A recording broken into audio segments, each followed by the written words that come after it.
Hi everyone, welcome to another video. So today I'm going to talk about Gulab Singh. So last time we were discussed that how he was serving under the Sikh rule, and he also considered as a Dogra dynasty का founder. और ये भी हमने पढ़ा था कि उसके पापा का नाम किशोर सिंह था, उसके 2 भाई थे जिनका असैसिनेशन हो गया था। मियाँ ध्यान सिंह था, एक सुचेत सिंह था। कहते हैं जो सुचेत सिंह जहाँ जहाँ पे उसने राजगद्दी संभाली वो सारी जगहें किसके अंडर चली गई? रणबीर सिंह के अंडर चली गई।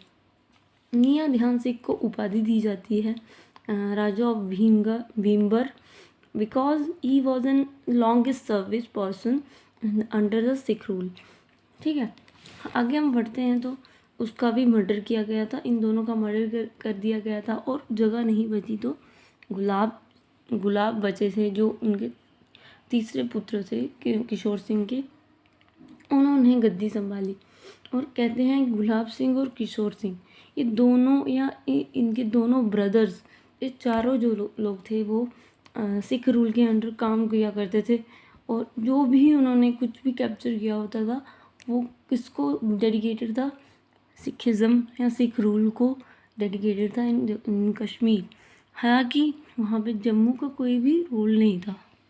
आगे बढ़ते हैं तो हमें मिलता है बैटल ऑफ गुम्बट, और वो उसमें भी क्या कहते हैं रंजीत सिंह इम्प्रेस हो जाता है किससे? गुलाब सिंह से, क्योंकि गुलाब सिंह उस पैटर्न में उसका जो परफॉर्मेंस देख के वो इम्प्रेस होता है, इसलिए उसको वहाँ पे अपनी आर्मी में ज्वाइन करवा लेता है और इस तरह से जो है ये काम करना शुरू कर देता है। 1809 से लेकर 1846 तक जो भी काम करेगा ना गुलाब सिंह, वो किसके लिए करेगा? महाराजा रंजीत सिंह के लिए करेगा।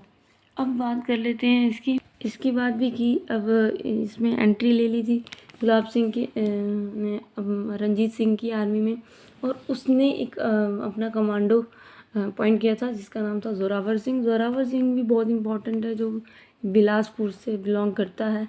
उसकी डेथ क्यों इम्पॉर्टेंट है? क्योंकि वो चढ़ाई कर रहा था बैटल ऑफ टोयो में। वो तिब्बत वाला एरिया होता है, वो कहते हैं वहाँ पे कोई भी टोपोग्राफी, ऑब्वियसली वहाँ पे पहाड़ों में स्नोफॉल हो रहा है, वहाँ पे चढ़ाई किस तरह से कर सकता है इंसान घोड़ों को लेके? तो वहाँ पे वो मर जाता है, वहाँ पे उसकी डेथ हो जाती है और वहाँ पे टाइम पे रीइंफोर्समेंट नहीं पहुँच पाती है, इसीलिए वो वहाँ पे मर जाता है। उसके बाद जो है हिस्ट्री में जो जोरावर सिंह है उसका नाम ही एक बहुत पैमाने में लिया जाता है। कहते हैं बाहू प्लाजा जो है ना जम्मू का, वहाँ पे एक स्टैचू बनाया गया है इनके नाम का।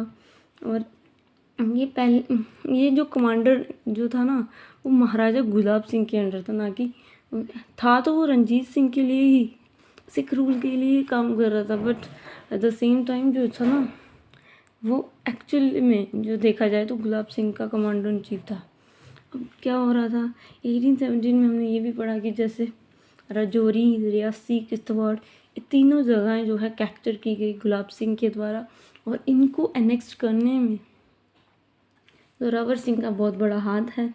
अब ये भी हमने पढ़ा था कि किश्तवाड़ को जब एनेक्स्ट कर रहा था, किसको हटाया? राजा तेग मोहम्मद सिंह को, और हटाकर ये किसको बनाया गया? यहाँ का गवर्नर जोरावर सिंह को बनाया गया। ये भी बहुत इंपॉर्टेंट है। After we had an treaty of Lahore, treaty of Amritsar. Treaty of Lahore और तो पता ही है 1946 में होती है, और 1846 में ट्रीटी ऑफ अमृतसर होती है, जिससे कि जो है ना सिख जो रूल है वो डिमिनिश होता नज़र आता है। और ब्रिटिशर क्या करते हैं, जो गुलाब सिंह है वो JNK पूरा उनके हैंड में आ जाता है। अब यहाँ पे जो है गुलाब सिंह यहाँ पे महाराजा बन जाते हैं, और ये कहते हैं ये सेकंड लार्जेस्ट प्रिंसली स्टेट थी, क्योंकि एरिया वाइज ये लार्जेस्ट कहलाती है। तो उस समय प्रिंसली स्टेट तो आपको पता ही है, हमने बताया है कि वो जगहें जिसमें ब्रिटिश का रूल चल रहा है पर वहाँ पे प्रिंस भी होता था। अब पहला महाराजा कौन बना? गुलाब सिंह। और क्यों बना? क्योंकि उन्हीं के टाइम पे बाउंड्री की डिमार्केशन हुई थी। ठीक है, और दूसरा जो पहला जो प्रिंसली स्टेट था वो हैदराबाद था एरिया वाइज। अब धीरे धीरे अब उनकी कंट्रीब्यूशन के बारे में जान लेते हैं। इन्होंने बहुत सारे रिफॉर्म्स लाए। और रिफॉर्म्स किस में लाए? बेगार सिस्टम में। बेगार सिस्टम क्या था? एक दो सिस्टम होते हैं, बेगार सिस्टम और लेबर सिस्टम। लेबर सिस्टम में पेमेंट मिलती है, मतलब कि थोड़ी बहुत ही मिलती होगी उस टाइम पे। बेगार सिस्टम में कोई भी पेमेंट नहीं मिलती। और कहते हैं कि गुलाब सिंह ने यहाँ पे सुधार लाया था, ना कि इसको अबॉलिश किया था। कहीं ना कहीं रिफॉर्म से नहीं ख़त्म होती चीज़, उसको जड़ से ख़त्म करना पड़ता है, इसीलिए वेरी इम्पोर्टेंट। और इसने, जो गुलाब सिंह था, उसने पुलिस एडमिनिस्ट्रेशन और रेवेन्यू सिस्टम में रीऑर्गेनाइज़ किया। इसने 4 विजारन्स बनाए। विजारन मीन्स डिस्ट्रिक्ट में बांटा। रेवेन्यू सिस्टम, पुलिस वाला सिस्टम, जो भी एडमिनिस्ट्रेटिव वर्क्स थे, इनको वहाँ पे बाकायदा उन्होंने अपने विश्वास पात्र बंदे लगाए ताकि वो काम अच्छे से ढंग से चलता रहे। उसने shawl department, audit department, police का डिपार्टमेंट, कई ऐसे बनाए। डिस्ट्रिक्ट सिर्फ 4 बनाई थी उसने, और उसको रीऑर्गेनाइज करता रहा, उसको चलाता रहा। कहते हैं 1838 में रंजीत सिंह के टाइम पे बहुत फेमाइन्स आई थी। फेमाइन्स आने की वजह से क्या हुआ कि फेमाइन आने की वजह से इन्होंने क्या किया, वहाँ रंजीत सिंह की डेथ हो गई 1839 में। और इस तरह से जो रंजीत सिंह के अंडर जो वो थे दीवान्स और जो वजीर थे, वो क्या करने लगे, खुद वेल्थ इकट्ठी करने लगे, लोगों के बारे में नहीं सोचते थे। और इस तरह से जो रंजीत सिंह की पकड़ थी लोगों के ऊपर या अपने राज्य पार्ट के ऊपर, गुड गवर्नेंस के ऊपर, वो कम्प्लीटली डिमोलिश होती चली गई। और इस तरह से जो है, जो गवर्नर्स थे वो अच्छे से काम नहीं कर रहे थे, वो अपनी ही सुख को भोग रहे थे। 1839 में जैसे ही डेथ होती है तो रंजीत सिंह के प्रति जो उनकी जो वो आस्था या वर्क करना माना जाता था गुलाब सिंह के द्वारा, वो धीरे धीरे ख़त्म होना लगा। और इस तरह से 1842 में ये पूरी तरीके से ऐसा क्या हुआ था 1842 में? 1842 में माना जाता है कि फर्स्ट एंग्लो सिख वार हुआ था, जिसमें ब्रिटिशर और सिख्स की लड़ाई हो गई थी। और वहाँ पे गुलाब सिंह ने उस टाइम पे सिख को हेल्प करना मना कर दिया था, मतलब कि मैं नहीं कर रहा, जाओ। उस टाइम पे जो रंजीत सिंह था वो तो डेथ हो गई थी उसकी, इसीलिए उसने रिफ्यूज़ ही कर दिया। और वहाँ पे जो सिख ऑलवेज आगे ही वो क्या था, वीक पड़ गया था due to the death of Ranjit Singh. अब उसने जो एंग्लो वार हो रहा था सिख और एंग्लो के बीच में, उसमें जो गुलाब सिंह था वो हेल्प कर सकता था, पर उसने नहीं की। इस तरह से 1845 से लेकर 1846 में उसने रिफ्यूज़ किया। 46 में लाहौर की ट्रीटी होती है। इसी का जो एंड है, एंग्लो से सिख हार जाते हैं और एंग्लो का राज होता है। एंग्लो से कौन मांग लेता है? गुलाब सिंह यहाँ से वो मांग लेता है, कहता है हमें दे दो, हम ले लेंगे कश्मीर को। इसने पैसे देकर, नानक शाही रुपीस देकर कश्मीर को खरीद लिया और वहीं से इसको राजा घोषित करा लिया गया। इसी के टाइम पे जो था, गुलाब सिंह के टाइम पे शॉल इंडस्ट्री प्रोमिनेंट इंडस्ट्री थी, जानी मानी इंडस्ट्री मानी गई थी। और धीरे धीरे जैसे ही सिख वार हुआ या ऐसे ही फेमाइन्स आई तो ये भी ख़त्म होने लगी।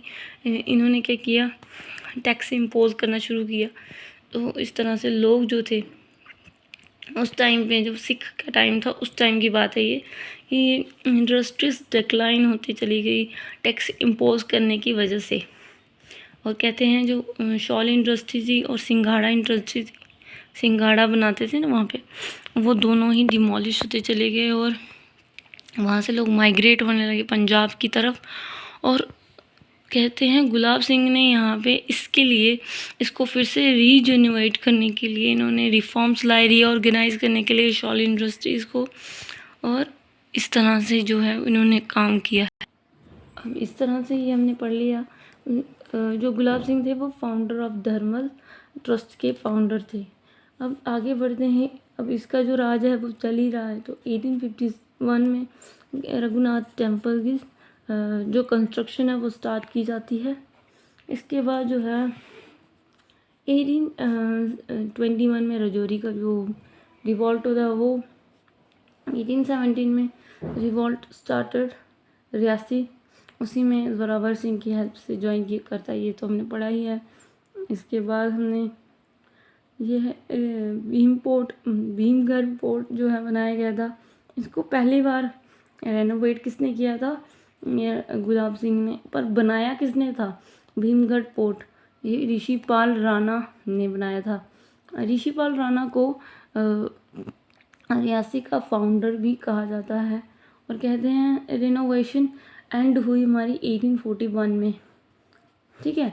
तो रेनोवेशन भी बनाने जैसा ही होता है। कंस्ट्रक्शन ऋषिपाल ने करवाई थी भीमगढ़ पोर्ट की, और रेनोवेट किसने करवाया, गुलाब सिंह ने, ठीक है। रेनोवेट कब एंड होता है, 1841 में। अब हमें ये पता होना चाहिए गुलाब सिंह के कितने पुत्र थे। गुलाब सिंह के 3 बेटे थे। पहला नाम था उदम या उत्तम। उदम के नाम पे ये उदमपुर नाम का जो है टाउन बना है, ठीक है। उदमपुर को लैंड ऑफ देविका भी कहा जाता है। और उदम जो नाम था गुलाब सिंह के बड़े बेटे थे। दूसरा था रणधीर सिंह। रणधीर सिंह जो थे, जो दूसरे बेटे थे, उनको सोन नाम या सोहन नाम से भी जाना जाता है। और तीसरे जो पुत्र थे very important, that is named as Ranbir Singh. तो रणबीर सिंह को राजगद्दी दी गई है। राजगद्दी क्यों, क्योंकि वो एक सर्वाइवल सन थे किसके, गुलाब सिंह के। और इस तरह से जो है वो कहते हैं जो गुलाब सिंह थे वो, ठीक है, उनके 3 पुत्र थे, जैसे कि हमने पढ़ा उद्दम, रणधीर और रणबीर। तो दोनों जो थे उद्दम या रणधीर, दोनों ये थे जो पुत्र थे, इनकी डेथ हो जाती है। मतलब ये सर्वाइव नहीं कर रहे होते, सर्वाइविंग सिर्फ एक ही होता है, दैट इज़ रणबीर सिंह। अब इसका जो कार्यकाल है वो आगे से शुरू होगा। अब गुलाब सिंह मरने ही वाला होता है, ये क्या करता था, राजपोशी कर देता है इसकी, रणबीर सिंह की। कहते हैं गुलाब सिंह की डेथ हो जाती है 1857 में। 1857 में Gulab Singh died, but before he died he coronation of his son that Ranbir Singh को वहाँ का राजा बना देते हैं। अब रणबीर सिंह के कितने बेटे हैं, इसके भी 3 बेटे होते हैं, ठीक है। राम, अमर, प्रताप। राम अमर क्यों नहीं बनते, क्योंकि he is not considered as a son, he is not working under the Ranbir Singh. Pratap Singh अच्छे से काम कर रहे थे, इसीलिए प्रताप सिंह को अगला बनाते हैं। अगला हम आगे करेंगे, but before we moving on we have to talk about all of those Gulab Singh works, which is very very important. Thank you for listening.